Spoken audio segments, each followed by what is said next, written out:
চন্দ্রানী দেবী তার দুই ছেলে প্রীতম এবং সাহিলের সঙ্গে বাস করে। তার দুই ছেলে বিবাহযোগ্য হয়ে যাওয়ায় চন্দ্রানী দেবী প্রথমে তার বড় ছেলে প্রীতমের জন্য মেয়ে খুঁজতে শুরু করে। আর প্রীতম যেহেতু দেখতে সুন্দরী মেয়ে পছন্দ করে, তাই চন্দ্রানী দেবী প্রীতমের সঙ্গে তিয়াশা নামে এক সুন্দরী মেয়ের বিয়ে দেয়। আর তিয়াশা দেখতে অসম্ভব সুন্দরী ছিল। তার গায়ের রং একেবারে আপেলের মতো, তার চোখ দুটো টানা টানা আর ঠোঁট একেবারে গোলাপি। এই আয়না, তোমার এত বড় সাহস যে তুমি আমার রূপে নজর দিচ্ছ? আমি জানি এই পৃথিবীতে আমার মতো সুন্দরী আর কোনো মেয়ে নেই, তাই আমি যখন নিজেকে তোমার মধ্যে দেখি তখন আমার খুব ভালো লাগে। কিন্তু তুমি কোনোদিনও আমার রূপে নজর দেবে না, আমি সবসময় তোমাকে ঢেকে রাখবো। এই বলে তিয়াশা একটা বড় কাপড় দিয়ে তার আয়না ঢেকে রাখে। আর তিয়াশা যেহেতু দেখতে অসম্ভব সুন্দর ছিল, তাই তার দেমাগও ছিল চরম। সে কথায় কথায় ভীষণ রাগ করে আর অহংকার দেখায়। সে মনে করে তার সৌন্দর্যের সামনে কারোর কোনো মূল্য নেই। এভাবেই দেখতে দেখতে কিছু মাস কাটে। একদিন, আমার বড় বৌমা এতটাই সুন্দর, ওর অহংকারে মাটিতে পা পড়ে না, আর কিছু বললে এমন ভাবে রাগ দেখায়, তাই এখন আমার বৌমাকে কিছু বলতেই ভয় লাগে। চন্দ্রানী দেবীর মুখে এমন কথা তার বড় বৌমা শুনে ফেলে, আর তখনই তিয়াশার রাগ হয়ে যায়। মা, আপনি কেন এই কথাটা বললেন? আমি কতবার বলেছি যে আমার গায়ের রং সুন্দর, আর আমি সুন্দর বলে আপনি আমার সৌন্দর্যের উপর চোখ দেবেন না। আমার শরীর খারাপ করবে। আর প্রত্যেকদিন আমি আপনাকে চা করে দিই, জল খাবার বানিয়ে দিই, আর দেখুন গ্যাসের সামনে দাঁড়িয়ে দাঁড়িয়ে আমার গায়ের রংটা কেমন মাটি মাটি হয়ে যাচ্ছে। তারপরে যদি আপনি এরকম কথা বলেন, তাহলে আমার রাগ হওয়াটা তো স্বাভাবিক। বাবা, মাসে একবার আমাকে চা বানিয়ে আর জলখাবার করে খাইয়েছো, তাতে সেটা প্রত্যেক দিন হয়ে গেল। আর একটু রান্না করলে তোমার গায়ের রং মাটি মাটি হয়ে যায়। থাক বড় বৌমা, তোমাকে আর রান্না করতে হবে না, কারণ আমি এবার আমার ছোট ছেলের বিয়ে দেব, আর বাড়িতে ছোট বৌমা নিয়ে আসবো। আপনি ছোট বৌমা নিয়ে আসুন না, তাতে আমার কিছু যায় আসে না, কারণ আমি হলাম এই বাড়ির সব থেকে সুন্দরী মহিলা। তাই আপনার ছোট বৌমা এলেও রান্না বান্না হয়তো করে দেবে, কিন্তু সৌন্দর্যের কারণে সবার কাছে আমি প্রশংসা পাবো। এই বলে তিয়াশা নিজের ঘরে চলে যায়। আর দেখতে দেখতে এভাবেই কিছুদিন কাটে। এরই মধ্যে চন্দ্রানী দেবী তার ছোট ছেলে সাহিলের জন্য মেয়ে দেখতে শুরু করে। আর সাহিলের সঙ্গে সে মৌটুসী নামে এক মেয়ের বিয়ে দেবে বলে ঠিক করে। মৌটুসী দেখতে সুন্দর হলেও সে তিয়াশার মতো সুন্দরী ছিল না।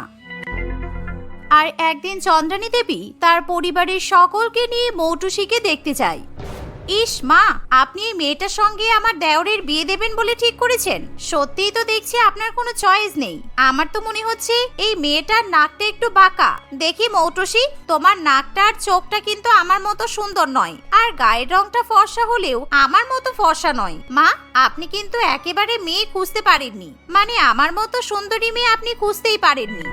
হ্যাঁ দিদি, এই কথাটা তুমি ঠিকই বলেছ যে তুমি খুব সুন্দর, আর আমি তোমার মতো সুন্দরী নই। কিন্তু যতদূর সম্ভব আমি আমার হবু শাশুড়ি মায়ের কাছ থেকে শুনেছি যে তুমি বাড়ির সেরকম কাজকর্ম করো না, আর সবসময় নিজের রূপ ঘষতে মাজতেই ব্যস্ত থাকো। সেই জন্য উনি আমার মতো একজন কাজের বৌমাকেই খুঁজছেন। আমি তোমার মতো অতটা সুন্দর না হলেও তোমার থেকে বেশি কাজের আর বেশি গুণবতী। তাই রূপবতী তুমি আর গুণবতী আমি। আমাদের বড় যা ছোট জায়ের মধ্যে ভালো মিল হবে বলো? তোমার এত বড় সাহস যে তুমি এখনো আমাদের বাড়ির বউ হতে পারোনি, তার আগে তুমি আমার মুখে মুখে তর্ক করছো? মা, এই মেয়েটাকে আপনি একদমই বাড়ির বউ বানিয়ে নিয়ে যাবেন না। সংসার একেবারে জ্বালিয়ে ছাড়খাড় করে দেবে। অসভ্য মেয়ে একটা। আসলে আমার এত সুন্দর রূপ দেখে হিংসায় তুমি ফেটে পড়ছো, তাই তো? আর শোনো, এরকম কাজের গুণ দিয়ে কি হবে শুনি? রূপ সব জায়গাতেই চলবে। তোমার এই ফালতু কথা শুনতে আমার ভালো লাগছে না। আর তুমি আমাকে পছন্দ করার কে শুনি? আমাকে আমার শাশুড়ি মা অলরেডি পছন্দ করেছেন, আর সাহিলও আমাকে পছন্দ করেছে, সেটা আমি জানি। তাই জন্য আমাদের বিয়ে পাকা হবে আমি শিওর। তাই তুমি বেশি বড় বড় কথা বলবে না। চন্দ্রানী দেবী মৌটুসীর মুখে এরকম কথা শুনে মনে মনে বেশ খুশি হয়। তাই তাড়াতাড়ি করে চন্দ্রানী দেবী সেদিনই মৌটুসীর সঙ্গে সাহিলের বিয়ে পাকা করে। আর কিছুদিন পরেই ধুমধাম করে সাহিল এবং মৌটুসীর বিয়ে হয়। বিয়ের পর মৌটুসী তার শাশুড়ি মায়ের কথা মতো সুন্দর করে সেজে রান্নাঘরে চলে যায়, আর সকলের জন্য সিমুইয়ের পায়েস রান্না করে। অন্যদিকে ছোট বৌমার আজকে প্রথম রান্নার অনুষ্ঠান বলে বড় বৌমা একেবারে হিরোইনের মতো সেজেগুজে তৈরি হয়। কিন্তু সবাই যখন অনুষ্ঠান বাড়িতে এসে উপস্থিত হয়, তখন কেউই বড় বৌমাকে পাত্তা দেয় না। সকলেই ছোট বৌমা সিমুইয়ের পায়েস খেয়ে তার প্রচন্ড পরিমাণে প্রশংসা করে সেখান থেকে চলে যায়।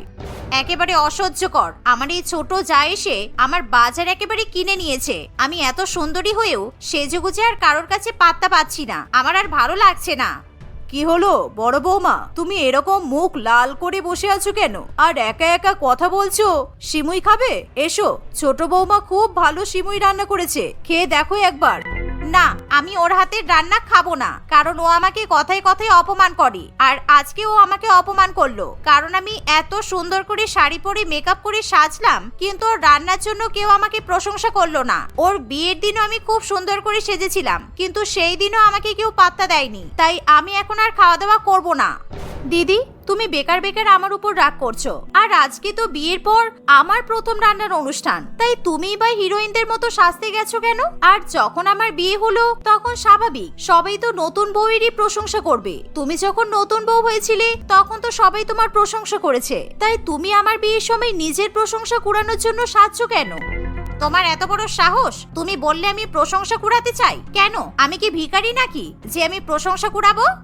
এই বলে বড় বৌমা ভীষণ পরিমাণে রেগে যায় আর সে তার হাতের সামনে তখন একটা ফুলদানি দেখতে পায়। তখনই তিয়াশা সেই ফুলদানি তার ছোট জায়ের দিকে ছুড়ে দেয়, কিন্তু ঈশ্বরের কৃপায় সেই ফুলদানি মৌটুসির গায়ে লাগে না, বরঞ্চ মাটিতে পড়ে ভেঙে যায়। আর বড় বৌমার এরকম রাগ দেখে বাড়ির সকলেই প্রচন্ড পরিমাণে রেগে যায়।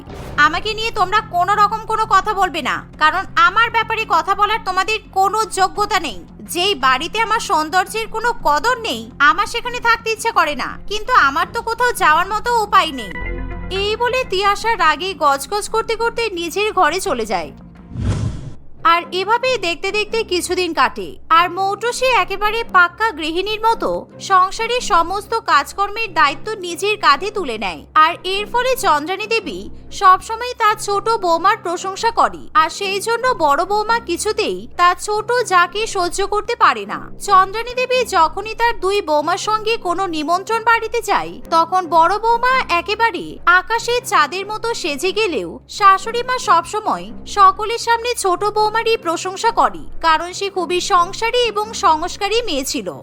আমার মনে হচ্ছে এই বদমাইশ মৌটুসি আর আমার শাশুড়ি মাকে একেবারে গলা টিপে মেরে ফেলি। আমি নিমন্ত্রণ বাড়িতে আসবো বলে কালকে বৃষ্টির মধ্যে ভিজে ভিজে হাজার হাজার টাকা দিয়ে মেকআপ কিনতে গেলাম, যাতে নিজের সৌন্দর্যকে আরো বৃদ্ধি করতে পারি। আর কোথায় আমার শাশুড়ি মা আমার রূপের তুলনা করবে তা না, আমার ছোট জায়ের গুণের প্রশংসা করছে, তাও আবার সকলের সামনে। আর কেউ তো আমার দিকে ফিরে তাকাতেই চাইছে না। তোমাকে আর কি বলবো মালতীর মা, কপাল করে ছোট বৌমা পেয়েছি। সেই কোন ভোরবেলা ঘুম থেকে ওঠে, তারপর আমাকে চা করে দেয়, রান্না বান্না করে, বাড়িঘর পরিষ্কার করে, বাসন মাজে, আর আমাদের বাড়ির কোথায় কোন জিনিসটা আছে সবকিছু আমার ছোট বৌমাই জানি। ওর মতো বৌমা পেয়ে আমার জীবনটা একেবারে ধন্য হয়ে গেল। হ্যাঁ চন্দ্রানী, তুমি একদম ঠিক কথা বলেছো। আর এখনকার দিনে রূপ নিয়ে বা কি হবে, এই দেখোই না, যেমন তোমার বড় বৌমা। প্রথম প্রথম আমরা ভেবেছিলাম ও যেমনই সুন্দরী তেমনই হয়তো কাজের হবে, কিন্তু এখন তো তোমার মুখে উল্টোপাল্টা কথা শুনছি, কারণ এরকম রূপ দিয়ে আর কিচ্ছু হয় না। এরকম কথা শুনে তিয়াশা একেবারে রাগে ফেটে পড়ে আর সে তাদের প্রতিবেশীকে আজে বাজে কথা শোনায়। আর তখনই নিমন্ত্রণ বাড়ি থেকে চলে আসে। আর নিজের বড় বৌমার এরকম ব্যবহার দেখে চন্দ্রানী দেবী ভীষণই কষ্ট পায়। আর দেখতে দেখতে ক্যালেন্ডারের পাতায় আরো কিছুদিন কাটে। একদিন তিয়াশা যখন দামি দামি প্রোডাক্ট নিয়ে স্নান করতে যায়, সেই সময় আজকে আমি সবার ঘরগুলো পরিষ্কার করছি, যাই একটু দিদির ঘরটা পরিষ্কার করে দিই। এমনিতে তো আমাকে দিদি সহ্য করতে পারে না, কিন্তু আজকে যদি আমি দিদির ঘরটা সুন্দর করে পরিষ্কার করে দিই, তাহলে হয়তো দিদির সঙ্গে আমার বন্ধুত্ব হয়ে যাবে। এই বলে মৌটুসি কাপড় এবং জল নিয়ে তার বড় জায়ের ঘর পরিষ্কার করতে ঢুকে পড়ে। আর সে তার বড় জায়ের ঘর পরিষ্কার করছে, এমন সময় তার চোখ পড়ে কাপড় ঢাকা আয়নার উপর। আয়নার মধ্যে এরকম কাপড় চাপা দেখে মৌটুসি ভীষণ পরিমাণে অবাক হয়। আর সে তখন ঠিক করে যে সেই কাপড় সরিয়ে সে তার বড় জায়ের আয়না পরিষ্কার করে দেবে। এই ভেবে মৌটুসি যখন কাপড় থেকে আয়না সরিয়ে জল দিয়ে আয়না পরিষ্কার করে, সেই সময় তিয়াশা বাথরুম থেকে বাইরে বেরিয়ে আসে। একি, তুমি কার অনুমতিতে এই আয়না থেকে কাপড় সরিয়েছো? তোমার তো দিন দিন সাহস বেড়েই চলেছে। না দিদি, তুমি আমাকে ভুল ভাবছো। আসলে আমি তোমার ঘরটা একটু পরিষ্কার করতে এসেছিলাম, তাই দেখলাম তোমার আয়নার উপর কাপড় চাপা দেওয়া আছে, তাই আমি কাপড়টা সরিয়ে। একদম মুখে মুখে তর্ক করবে না, না হলে মেরে কিন্তু মুখ ফাটিয়ে দেব। তুমি হয়তো জানো না, এই আয়না থেকে কাপড় সরানোর অধিকার একমাত্র আমার। এই আয়নাতে একমাত্র আমি নিজের মুখ দেখি, আর আজ পর্যন্ত এই আয়নায় আমার স্বামীও মুখ দেখেনি, কারণ এই আয়নাটা আমার মতো সুন্দরী মেয়ের জন্য তৈরি। আর আজকে তুমি এই আয়নায় নিজের মুখ দেখলে। এই বলে তিয়াশা মৌটুসির সঙ্গে ভীষণ পরিমাণে ঝগড়া করে, আর তিয়াশা ঝগড়া করতে করতে নিজের রাগ সামলাতে পারে না, আর তাই সে নিজের আয়নার উপর প্রচন্ড পরিমাণে রেগে যায়। আর সে প্রচন্ড পরিমাণে রেগে গিয়ে সেই আয়নাতে জোরে জোরে ঘুষি মারে। এর ফলে সেই আয়না ভেঙে একেবারে দুই টুকরো হয়ে যায়, আর তখনই তার হাত কেটে ঝরঝর করে রক্ত পড়ে। আমি কি করলাম? আমি রেগে গিয়ে নিজের ক্ষতি নিজেই করে ফেললাম। আমার হাতটা তো কেটে রক্তে ভেসে যাচ্ছে। মৌটুসি, তুমি আমাকে বাঁচাও, আমার ভীষণ হাত ব্যথা করছে। মৌটুসি তাড়াতাড়ি করে বাড়ির সকলকে সেখানে ডেকে নিয়ে আসে, আর এরকম দৃশ্য দেখে বাড়ির সকলেই ভয় পেয়ে যায়। তাই সঙ্গে সঙ্গে সকলে তিয়াশাকে নার্সিং হোমে নিয়ে যায়। ডাক্তার তিয়াশার হাতে যে কাচের টুকরোগুলো ঢুকেছিল সেগুলো বের করে হাত ব্যান্ডেজ করে দেয়, আর বাড়ির সকলেই এরকম পাগলামির জন্য তিয়াশাকে ভীষণ পরিমাণে বকাবকি করে। এর ফলে তিয়াশা নিজের ব্যবহারের উপর ভীষণ পরিমাণে লজ্জিত বোধ করে। মৌটুসি, আজকে তোমার জন্য আমি প্রাণে বেঁচে গেলাম। আমি তোমার সঙ্গে অনেক বাজে ব্যবহার করেছি, তোমার উপর অনেক রাগ দেখিয়েছি, আর আজকের পর থেকে আমি আমার সৌন্দর্যের জন্য কখনো অহংকার করব না। তুমি পারলে আমাকে ক্ষমা করে দাও মৌটুসি। তিয়াশার কথা শুনে সকলেই প্রচন্ড পরিমাণে খুশি হয়, আর সেদিনের পর থেকে তিয়াশা কখনোই নিজের সৌন্দর্যের জন্য অহংকার করে না, আর সে সর্বদাই নিজের রাগ নিয়ন্ত্রণ করার চেষ্টা করে। এভাবেই সকলে হাসি খুশি বসবাস করতে থাকে। রঞ্জনা দেবী তার দুই ছেলের সঙ্গে গ্রামের দুই মেয়ের বিয়ে ঠিক করে। তার বড় ছেলে স্বপনের বিয়ে ঠিক হয় সুন্দরী ফর্সা সুজাতার সঙ্গে, আর তার ছোট ছেলে রতন একটু বেটে এবং কালো হওয়ায় রঞ্জনা দেবী তার সঙ্গে একটি খারাপ দেখতে এবং কালো গায়ের রঙের মেয়ে নিকিতার বিয়ে ঠিক করে। রঞ্জনা দেবী এবং তার মেয়ে পিয়ালি সবসময় রতনকে তার বেটে, উচ্চতা এবং গায়ের কালো রঙের জন্য খুব খারাপ খারাপ কথা বলে, আর সেই কারণে রতন যেরকম ঠিক সেরকমই মেয়ের সঙ্গে তার বিয়ে ঠিক করা হয়।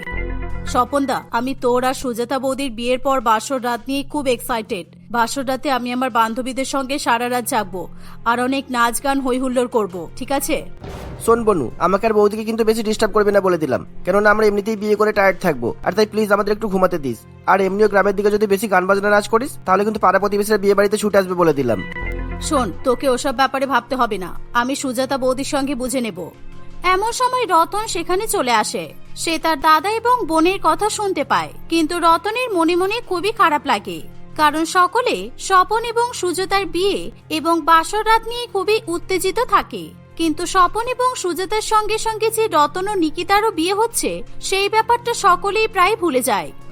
বনু, তুই শুধু দাদার বিয়ের বাসর রাতের কথা বলছিস কেন? দাদার বৌদির সাথে আমি আর নিকিতাও বাসর ঘরে থাকবো, কেননা সেদিন আমার আর নিকিতারও তো বিয়ে। তুই আমাদের বাসর রাতে নাচ গান করিস কেমন? কেননা আমার একমাত্র বোন আমার আর আমার বউয়ের বাসর রাতে মজা করবে, এটা দেখতে আমার খুবই ভালো লাগবে। প্লিজ রতনদা, তুই নিজের আর তোর বউয়ের কথা বলিস না তো। আমি আমার বান্ধবীদেরকে বলিনি যে আমার দাদার সঙ্গে সঙ্গে তোরও বিয়ে হচ্ছে, কারণ তোর ওই কালো বউকে যদি আমার বান্ধবীরা দেখে নেয় তাহলে ওরা তো বিয়ে বাড়িতেই আসবে না। আর পড়ে রইল বাসর রাত জাগার কথা, তোর বাসর ঘরে তো আমি ঢুকবোই না। এই বলে পিয়ালি সেখান থেকে চলে যায়। পিয়ালির কথা শুনে স্বপন এবং রঞ্জনা দেবী দুজনেই জোরে জোরে হাসতে থাকে। এর ফলে রতনের খুবই খারাপ লাগে। অন্যদিকে পিয়ালি ঘরে গিয়ে সুজাতাকে ফোন করে। বৌদি, তোমার আর দাদার বাসর ঘরে নাচ গান করার জন্য আমি গানের প্লেলিস্ট সিলেক্ট করেছি, তাই তুমি তোমার পছন্দের বিয়ের গান আমাকে কিন্তু সাজেস্ট করে দাও, আমি সেই গানগুলো লিস্টে লিখে নেব। ওয়াও পিয়ালি, এটা তো দারুণ ব্যাপার। আর তোমাকে আমার বলার আছে যে তোমার বান্ধবীদের সঙ্গে সঙ্গে আমারও কিন্তু বান্ধবী বাসর ঘরে থাকবে, তাই তুমি সবাইকে নিয়ে একটা গ্রুপ ক্রিয়েট করো, আর আমি তোমাকে আমার পছন্দের গানের লিস্ট মেসেজ করে দিচ্ছি।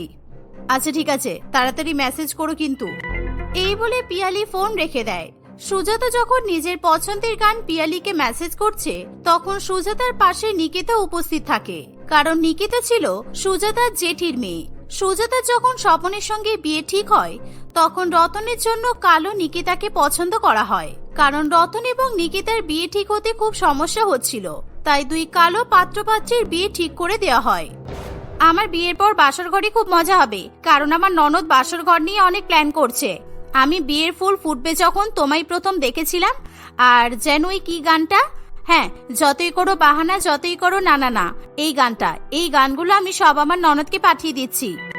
সুজাতা, তোর বাসর ঘরে তো আমি আর আমার বড় থাকবো, কিন্তু ননদ তো আমাকে ফোন করলো না। কি জানি ফোনটা সুইচ অফ হয়ে গেছে নাকি আমার, দেখি তো। এই বলে নিকিতা নিজের ফোনের দিকে তাকায়, কিন্তু পিয়ালি তাকে ফোন করে না। ফলে সুজাতা মুচকি মুচকি হাসতে থাকে, কারণ সে ভালো করেই বুঝতে পারে যে নিকিতা যেহেতু খুবই কালো, তাই নিকিতার বিয়ে কিংবা বাসর ঘর নিয়ে পিয়ালির কোনো রকম উত্তেজনা থাকে না। তাই সুজাতা আরো কাটা খায় নুনের ছিটা দিয়ে দেয়। হ্যাঁ রে, তোকে ফোন করেনি তো কি হয়েছে, নিজে একবার পিয়ালিকে ফোন করে নে, তারপর নিজের পছন্দের সব গানগুলো পিয়ালিকে জানিয়ে দিবি। আর শোন, এখন আমাকে বেশি জ্বালাতন করিস না, কেমন? নিকিতা সুজাতার কথা শুনে পিয়ালিকে ফোন করে, আর পিয়ালিকে বাসর ঘর নিয়ে কথা বলা মাত্রই পিয়ালি প্রচন্ড পরিমাণে নিকিতার উপর রেগে যায়। ইস কালো বৌদি, তোমার তো দেখছি বাসর ঘরে আনন্দ করার শখ কম নয়। নিজের মুখটা একবার আয়নায় দেখেছো, তারপর বাসর রাতে জাগার কথা ভাববে, কারণ তোমার গায়ের রং যা কালো, বাসর রাত জাগলে তোমার চোখ মুখ আরো কালো হয়ে যাবে। আর আমার তো তোমার বাসর ঘরে জেগে থাকতে বইই গেছে। না না, মানে আমি বলছিলাম, তুমি যদি আমাদের বাসর ঘরে আনন্দ না করো, তাহলে তোমার রতন দাদার খারাপ লাগতে পারে, সেই কারণেই আমি বলছিলাম। আমার দাদাকে নিয়ে তোমাকে এখন থেকে চিন্তা করতে হবে না, তুমি এখন থেকে তোমার গায়ের রং কিভাবে ফর্সা করবে সেই নিয়ে চিন্তা করো, যত সব। এই বলে পিয়ালি নিকিতার মুখের উপর ফোন কেটে দেয়। দেখতে দেখতে বিয়ের দিন এগিয়ে আসে, আর বাসর রাতে সুন্দর করে সাজবে গুজবে বলে সুজাতা নিজের জন্য অনেক শপিং করে, কিন্তু নিকিতাকে কিছুই কিনে দেওয়া হয় না। আর বাড়িঘর তোর এমন ভাবে সাজানো হয় এবং শপিং করা হয়, মনে হয় যেন একমাত্র সুজাতারই বিয়ে হবে। ফলে নিকিতা খুবই কষ্ট পায়।